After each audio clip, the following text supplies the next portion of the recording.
Hello my dear students, कैसे हो आप सब। मैं Lokesh Agarwal accounts by triple A में एक बार फिर आपका स्वागत करता हूं। दोस्तों, आज हम लोग डिस्कस करने जा रहे हैं इनकम टैक्स में डिडक्शंस के चैप्टर से कुछ और स्पेसिफिक नोट्स। कुछ काफ़ी सारे सेक्शन आज हम कवर करने जा रहे हैं। छोटे छोटे से सेक्शन हैं लेकिन इंपॉर्टेंट सेक्शन है, वेस्ट वाले नहीं है, अच्छे सेक्शंस हैं।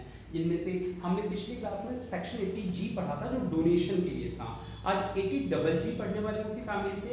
80GGA GGB हमारे कोर्स में पीजीबीपी के चैप्टर में पढ़ा दिया जाता है, इसलिए जीजीबी नहीं पढ़ रहे, 80GGC पढ़ रहे हैं।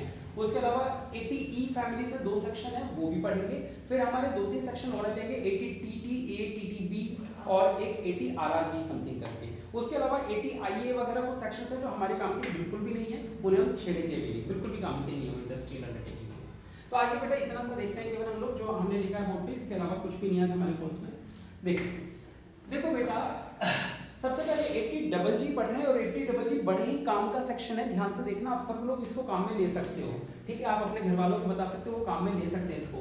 ये है फॉर हाउस रेंट पेड, यानी घर का किराया दिया उसकी भी छूट दे रही है सरकार। कितना अच्छा है ना। ये कानून पहले नहीं था, बाद में लाके जोड़ा गया था। कब जोड़ा याद नहीं है, लेकिन बाद में इसको ऐड ऑन किया गया। पहले सेक्शन नहीं हुआ करता था। 80GG है घर का किराया देने की छूट, ठीक है। पहले क्या है सेक्शन में वो पढ़ लेते हैं, फिर मैं आपको बताता हूँ इसको यूज कैसे कर सकते हो आप लोग। ये छूट केवल उसी इंसान को मिलने वाली डिडक्शन जिसने, जो यानी सैलरी के चैप्टर में वो आता अपना हाउस रेंट अलाउंस, जिसको वो ना मिलता हो बॉस से, जिसको वो मिलता है वो इसकी छूट नहीं ले सकता। या जिसके बॉस ने उसको रेंट फ्री अकोमोडेशन दे रखा है रहने के लिए, यानी जो बंदा रही मालिक बॉस के घर में रहा है, बॉस के दिए हुए घर में, उसको जरूरत ही क्या है रेंट पे करने की। इन दो लोगों को नहीं मिलेगी छूट। किसको नहीं मिलेगी? जो सैलरी के चैप्टर में एचआरए ले रहा हो बॉस से, यानी उसके लिए तो कुछ ही नहीं रहा, बॉस से मिल रहा है पैसा। दूसरा, या फिर उसको बॉस ने उसको रेंट फ्री अकोमोडेशन दे रखा हो। बिल्कुल सही।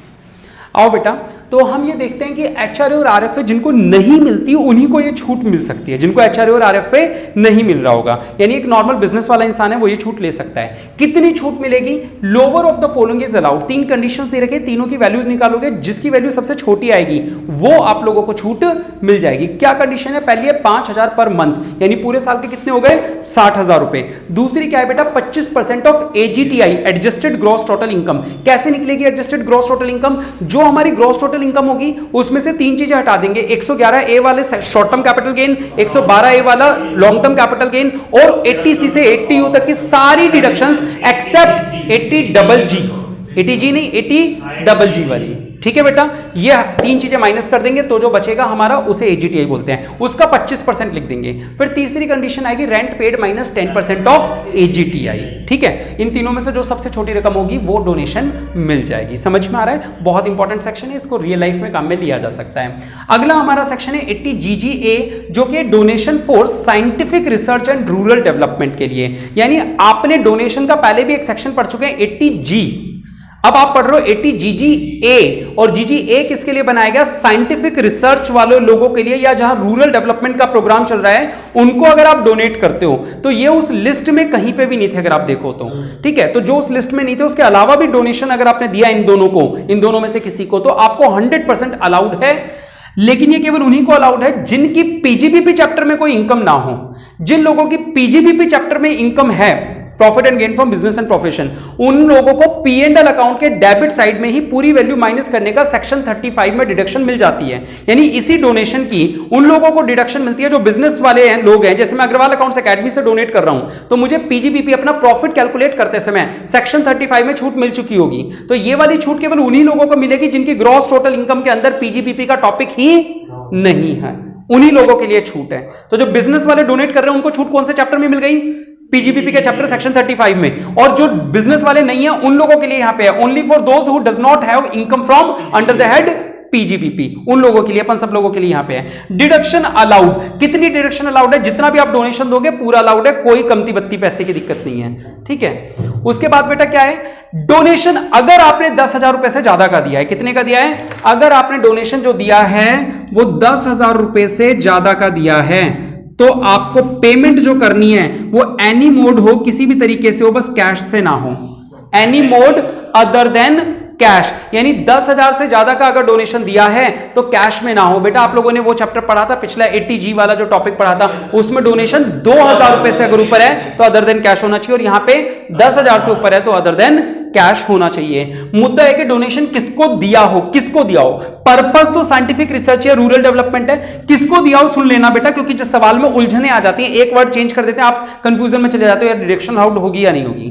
कह रहे हैं आपने किसको दिया हो, किसी अप्रूव्ड यूनिवर्सिटी को दिया हो या किसी अप्रूव्ड कॉलेज को दिया हो। यूनिवर्सिटी, कॉलेज दोनों अलाउड। रिसर्च एसोसिएशन है कोई, उसे दिया है। कोई रिसर्च इंस्टीट्यूट है, उसे दिया है। 4 चीजों को अलाउड है, approved, university, college, research association, research institute. इन चारों में से किसी को भी दिया हो, लेकिन किस काम के लिए दिया हो। अब हमें ऐसा लगता है कि साइंटिफिक रिसर्च या रूरल डेवलपमेंट के लिए दिया हो, ऐसा ही नहीं, पेपर में कंफ्यूजन आ जाती है। याद रख लेना, केवल साइंटिफिक रिसर्च ही नहीं है सेक्शन में, इस सेक्शन के अंदर सोशल साइंस रिसर्च भी है बेटा। क्या है इसमें, सोशल साइंस के रिसर्च भी और स्टैटिस्टिकल रिसर्च भी है। ठीक है, कौन कौन से 3 रिसर्च है बेटा इसमें, साइंटिफिक रिसर्च भी है, सोशल साइंस रिसर्च भी है और स्टैटिस्टिकल रिसर्च भी है। ठीक है, रूरल डेवलपमेंट प्रोग्राम तो ऑब्वियसली होना ही है। और एक और स्पेशल नाम है जो मैंने कैपिटल लेटर्स में लिखा है, मैं हमेशा कहता हूं जैसा मैं लिख रहा हूं आप भी वैसा ही कॉपी करें। कैपिटल लेटर्स में इसलिए लिखा है ताकि आपको याद रह जाए, national urban poverty eradication fund. अब पहली गलती तो ये होती है, नेशनल पढ़ते ही हमें सेक्शन 80G में चले जाते हैं और 80G की A कैटेगरी में चले जाते हैं। दिमाग में तो नेशनल छप गया था ना, तो अब आपको अलग से याद रखना है कि यार ये वो नेशनल है जो वहां पे नहीं है। यानी छूट तो है दोनों में, 100% ही है, लेकिन सेक्शन गलत लगाते हैं आंसर गलत हो जाएगा। आपको 80G लगाना होगा या 80GGA लगाना होगा, GGA लगाना है। कब नेशनल के साथ अर्बन आ गया, यानी शहरी पॉवर्टी, शहर में जो गरीबी है, इरेडिकेशन फंड, उसे मिटाने के लिए जो फंड बनाया गया है, शहर की गरीबी मिटाने के लिए, भारत के राष्ट्र के शहरों की गरीबी मिटाने के लिए जो फंड बनाया गया है, उसमें अगर आप पैसा डाल लो तो वो 80GGA में आएगा। ठीक है, याद रहेगा ये नेशनल यहां पे है बेटा, छुपा के रखा हुआ है इसको अलग से, 80GGA, ये भी डोनेशन में। तो एक बार रिवाइज करें, 80GGA किस चीज के लिए बेटा, सर साइंटिफिक रिसर्च के लिए नहीं है, ये साइंटिफिक, सोशल साइंस और स्टैटिस्टिक्स, तीनों तरह की रिसर्च, रूरल डेवलपमेंट प्रोग्राम और एक नेशनल अर्बन पॉवर्टी। ये नाम आपको पूरा याद नहीं रखना, आप पॉवर्टी याद रख लो, पॉवर्टी याद रखते ही आप लोगों को याद हो जाएगा। ये पूरा अभी टेम्परेरी याद हुआ है, जब 2-2.5 महीने गुजर जाएंगे ना तब याद भी नहीं आएगा ये क्या था। ये याद आएगा नेशनल तो था सर इसमें भी, एक कौन सा था वो याद नहीं, तो आपको याद रखना है पॉवर्टी वाला, शहरी गरीबी। शहरी गरीबी अपन लोगों के बारे में बात चल रही है ना, शहर में जो गरीब लोग रहते हैं उनको मिटाने की बात चल रही है। चलो ठीक है, अरे गरीबों को ही मिटा दो यार, गरीबी अपने आप मिट जाएगी, है ना, मार डालो सबको गरीबों को, गरीबी खत्म, सबसे बढ़िया तरीका है गरीबी मिटाने का। चलो याद हो गया ये सेक्शन। कितनी छूट अलाउड है, सर पूरी की पूरी छूट अलाउड है जितना भी आप कर रहे हो, और बस इतना ही था। 80GGB क्या था, 80GGB था जब एक कंपनी, एक बिजनेस पॉलिटिकल पार्टी को डोनेशन देता है, तो वो इस चैप्टर में नहीं आता, वो हमारे पीजीपीपी के चैप्टर में चले जाता है, और वो हमारे काम भी नहीं आना क्योंकि हमारा असेसमेंट ऑफ इंडिविजुअल का चैप्टर आएगा, कॉर्पोरेट का तो आएगा नहीं। असेसमेंट ऑफ इंडिविजुअल यानी एक आम इंसान जब डोनेशन देता है किसी पॉलिटिकल पार्टी को, मैं बेटा खैर लाइव पे ऐसा बोलना नहीं चाहिए, मेरे हिसाब से देश में जो सबसे गंदा सेक्शन बना रखा है वो ये है, इसको हटा देना चाहिए। इसी की वजह से मतलब पॉलिटिकल पार्टीज अपने लाइफ पे कोई फोकस थोड़ी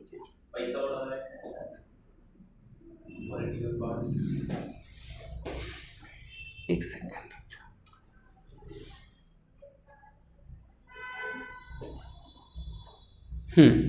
कुछ प्रॉब्लम है इसमें ना, कभी वो चांद वांद सा बना हुआ आ रहा है, इसको चेंज करना जानते हैं आप लोग, बाद में बात करेंगे। चलो हाँ, कोई मूड चेंज हो गया, कोई लाइन मूड, हाँ कुछ ऐसा हो गया, चलो अब जो भी है खैर।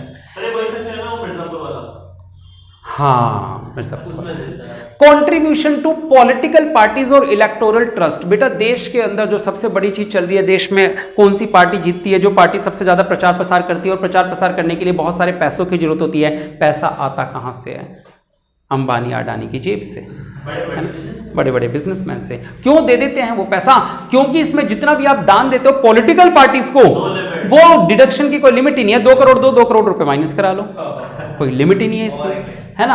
अच्छा, मोड ऑफ पेमेंट बस ये कहा जाता है भाई कैश में मत देना, चेक वेक काट के दे देना, ठीक है। दूसरा, पॉलिटिकल पार्टी जो है वो वही होनी चाहिए जो मस्ट बी रजिस्टर्ड हो, 29A of representation of people act, ये मैंने लिख दिया है। हाँ, आपके जो सवालों में आएगा वो मस्ट बी रजिस्टर्ड ही होगा, ठीक है। ये यहाँ समझाने के लिए है कि कहीं पता चला आप लोगों ने आज ये सेक्शन पढ़ा, घर जाके आप तीनों ने मिलकर क्या कर दिया, 5 लोग मिले और एक पॉलिटिकल पार्टी जाके खड़ी कर दी कि आपने कहा झोटवाड़ा सुधार पंचायत पार्टी जो भी लिख दिया है, जो हाँ समिति नहीं पार्टी है ना, आपने कहा ये भी एक नई पार्टी है सर, पॉलिटिकल पार्टी है, भाई उसको रजिस्टर करवा लो रिप्रेजेंटेशन एक्ट में सेक्शन 29 में, तो आपकी वो मानी जाएगी। ठीक है, ठीक है, आपके सवालों में जो आएगा वो पक्का अलाउड ही होगी। डिडक्शन की कोई लिमिट नहीं है, बस ये याद रखना अदर देन कैश होना चाहिए। ठीक है, बहुत गंदा सेक्शन है। 80E बहुत अच्छा सेक्शन है, अच्छी बात है। इंडिया में एजुकेशन को प्रमोट करने के लिए एक सेक्शन बनाया गया, interest paid on educational loan, E for education.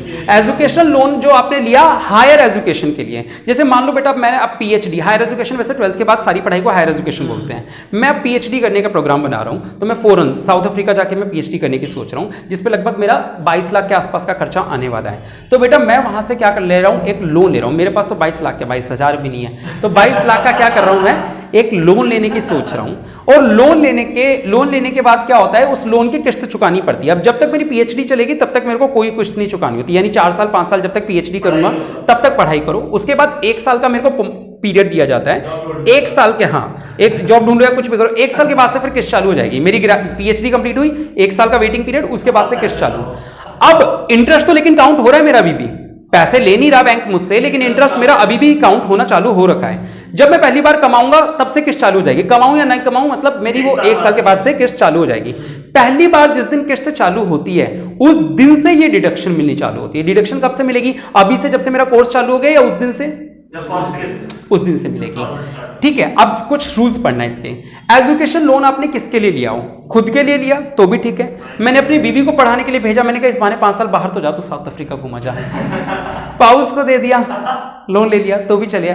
अगर अपने बच्चे को पढ़ाने के लिए लिया तो भी अलाउड है। तीनों केसेस में डिडक्शन मिल सकती है मुझे। लोन टेकन फ्रॉम, वो था फॉर, किसके लिए लिया, किस से लिया, मैंने फाइनेंशियल इंस्टीट्यूशन से ले लिया या मैंने चैरिटेबल इंस्टीट्यूशन से ले लिया। मैंने अगर अपने मामा जी से ले लिया कि मामा जी 2-4 करोड़ रुपए हमें दे दो, पढ़ा लें बच्चों को, तो वो अलाउड नहीं होगा। ठीक है, फाइनेंशियल इंस्टीट्यूशन से या किसी चैरिटेबल इंस्टीट्यूशन से लिया, कई लोग होते हैं बच्चों की एजुकेशन प्रमोट करने के लिए चैरिटेबल होते हैं, वो लोन देते हैं हमें, ठीक है, तो उनसे ले लिया तो अलाउड है। कितना अलाउड है, इंटरेस्ट जो आपने पे किया हो वो अलाउड है, जो पे किया हो। आप जब हाउसिंग लोन का पढ़ते हो वहां पेबल होता है, चाहे पे किया चाहे नहीं पे किया, अलाउड होता है। म्युनिसिपल टैक्स पढ़ते हो वो पेड अलाउड होता है, समझ में आ रहा है, याद आ रहा है, म्युनिसिपल टैक्सेस पेड अलाउड होते थे, जबकि इंटरेस्ट अलाउड होता था चाहे पेमेंट हुई है चाहे नहीं। जबकि डिडक्शन यहां पे जो है वो इंटरेस्ट पेड की है, पैसा दिया है तो अलाउड है, नहीं दिया तो नहीं। खास बात, कितना, कोई लिमिट नहीं है इस पे, कितना भी इंटरेस्ट हो सकता है। मुद्दे की बात यह कि पीरियड ऑफ डिडक्शन आप कितने साल तक ले सकते हो, कह रहे 8 साल में तो चुकता कर दे यार, पढ़ाई के लिए लोन लिया, कितने साल तक चलाएगा इसको, जिंदगी भर के लिए थोड़ी। 8 साल तक आपको अलाउड है, उसके बाद भी अगर आपका लोन चल रहा है, ब्याज जा रहा है, जाने दो। छूट कितने बार ले सकते हो, 8 साल तक ले सकते हो। जो पहली बार कब मिलेगी, जिस बार आपकी पहली इंस्टॉलमेंट चालू हुई थी। समझ में आ रहा है मैं कहना क्या चाह रहा हूं, 8 साल के बाद नहीं मिल सकती, 8 साल के बाद आपका ब्याज जा रहा है, जाने दो, लेकिन छूट नहीं मिल पाएगी। भाई लोन तो हो सकता है 15-20 साल तक आप ना चुका पाओ, जैसी भी आपकी स्थिति है, लेकिन इंटरेस्ट की छूट सरकार कब, कितने साल तक अलाउ करती है, 8 साल तक, वो भी पेमेंट बेसिस पे। पेमेंट आपने किया है इंटरेस्ट का तो प्रिंसिपल की छूट मिलती है, ब्याज की छूट मिलती है, इंटरेस्ट की छूट मिलती है। आ रहा है। फिर एक सेक्शन आया बेटा 80E, जिस दिन मैं लिखवा रहा था तो मैं भी ये कह रहा था कि ये थोड़ा सा कंफ्यूजिंग है, मैंने इसको देखा नहीं था एक्चुअली, 16-17 में शायद मैंने टैक्स पढ़ाई नहीं और काफी साल बाद ये आपको टैक्स पढ़ा रहे हैं, तो ये सेक्शन इग्नोर हो गया होगा मुझसे। 80E जो होता है इंटरेस्ट ऑन हाउसिंग लोन का है। जिस दिन मैं सेक्शन लिख रहा था उस दिन मैंने आपको बताया था कि यार हाउसिंग लोन का इंटरेस्ट तो सेक्शन 24B में काउंट हो जाता है, हाउस प्रॉपर्टी के चैप्टर में, interest on borrowed capital 24B में। तो एक ही चीज की छूट दो जगह कैसे मिल सकती है, तो मुझे याद आया कि जब ये बजट आया था सन 2016-17 के लिए, उस बजट में 1 साल तक लकी ड्रॉ स्कीम, कहने का मतलब एक स्पेशल गोल्डन अपॉर्चुनिटी दी गई लोगों को। क्या 2016-17 में एक गोल्डन अपॉर्चुनिटी दी गई लोगों को, कह रहे अगर आप इस फाइनेंशियल ईयर में लोन लेते हो, पर्टिकुलरली ये किन लोगों को मिलने वाला है, जो लोगों ने सन 2016-17 में लोन लिया था, ये केवल उन्हीं लोगों के लिए एप्लीकेबल है। ठीक है, उस साल में ये था कि भाई देश में ज्यादा ज्यादा घर बनाए लोग, ये मोदी सरकार के आने के बाद ही था, वो जो अपना वो था ना, मर गया वो फाइनेंस मिनिस्टर, उसकी स्पीच में था ये सब। कौन मर गया, अरुण जेटली। 1 अप्रैल 2016 से 31 मार्च 2017 तक अगर आपका लोन सैंक्शन हुआ है इस डेट के दौरान, ना इससे पहले ना इसके बाद में, इस दौरान अगर आपने हाउसिंग लोन सैंक्शन करवाया था तो ये छूट मिलेगी। आपने जो घर खरीदा था उस घर की कीमत 50 लाख से ज्यादा नहीं होनी चाहिए।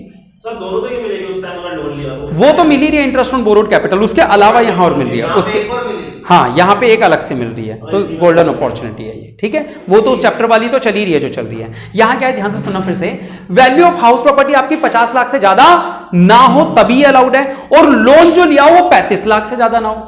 पूरे घर जो आपने खरीदा है वो तो 50 लाख से ज्यादा ना हो, और जरूरी थोड़ी है जो पूरा घर खरीदा सारा लोन ले लो बैंक से, कुछ परसेंट ही तो लोन लेते हैं, तो वो जो लोन लिया है वो 35 लाख से ज्यादा का नहीं होना चाहिए। चलो एक दो केसेस बना के पूछता हूं, घर 60 लाख का है, लोन 30 लाख का है, बताओ छूट अलाउड होगी या नहीं होगी? घर 60 लाख का है और लोन 30 लाख का लिया, क्यों नहीं होगी? घर 50 लाख से ज्यादा 50 लाख से ज्यादा का घर हो गया। घर 45 लाख का है, लोन 40 लाख का है, होगी, क्यों नहीं होगी? लोन 35 लाख लोन 35 लाख से ऊपर का हो गया तो अलाउड नहीं होगी। घर 45 लाख का है, लोन 30 लाख का है, हो जाएगी। होगी, क्योंकि घर भी 50 लाख से कम है और लोन भी 35 लाख, दोनों पूरी होनी जरूरी है, ठीक है। तो दोनों कंडीशन पूरी हो गई आपकी, तो ये भी हो गया। दूसरी बात, जिस दिन आपका लोन सेक्शन हुआ उस दिन आपके पास कोई भी दूसरा घर नहीं होना चाहिए। ये उन लोगों के लिए दिया गया कि भाई जिनके पास पहले से घर नहीं है, वरना तो लोग क्या करेंगे, अरे यार पैसा पड़ा है चल लोन से भी ले आते हैं, छूट भी मिल जाएगी, ये भी हो जाएगा वो भी हो जाएगा, एक और घर ले तो मतलब ये भी हो सकता है, या तो 24B या फिर ये, अगर वो पहले से होता है ये नहीं मिलेगा।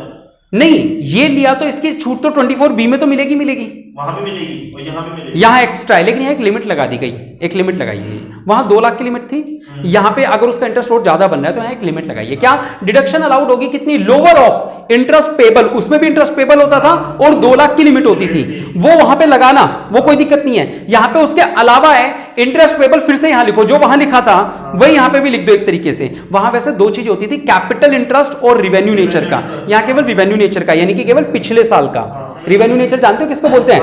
प्रीवियस ईयर के जो, तो वो वाला इंटरेस्ट लिखोगे और उसको 50,000 से कंपेयर करोगे, यानी कि मैक्सिमम डिडक्शन 50,000 के ले सकते हो इस सेक्शन में। और कब तक मिलेगी? जब तक लोन चलेगा तब तक मिलेगी, ऐसा नहीं कि 2016-17 में मिलेगी। 50,000 रुपए आप लाइफ टाइम के लिए, लाइफ टाइम मतलब जब तक लोन चलेगा तब तक एक्स्ट्रा लगभग इंटरेस्ट के आप क्लेम कर सकते हो। 50,000, वो भी कब? अगर वहां 2 लाख से ऊपर आ जाए तो एक तरीके से, अगर वहां पे क्लेम हो गया हाँ तो फिर तो कोई छूट क्या फर्क पड़ेगी, ठीक है। तो ये आपका 80E हो गया। अब हमारे 3 सेक्शन हो रह गए, 80 TTA TTB इंटरेस्ट के सेक्शन है, एक 80 RRB रॉयल्टी का सेक्शन है। बस 3 सेक्शंस लास्ट क्लास में कवर करेंगे, फिर नेक्स्ट क्लास से हम लोग नेक्स्ट वीक से सवाल करेंगे इसके ज्यादा, ठीक है। तो आज के लिए इतना ही। कैसी रही क्लास लाइक और कमेंट करके जरूर बताएं। बहुत बहुत शुक्रिया, जय हिंद।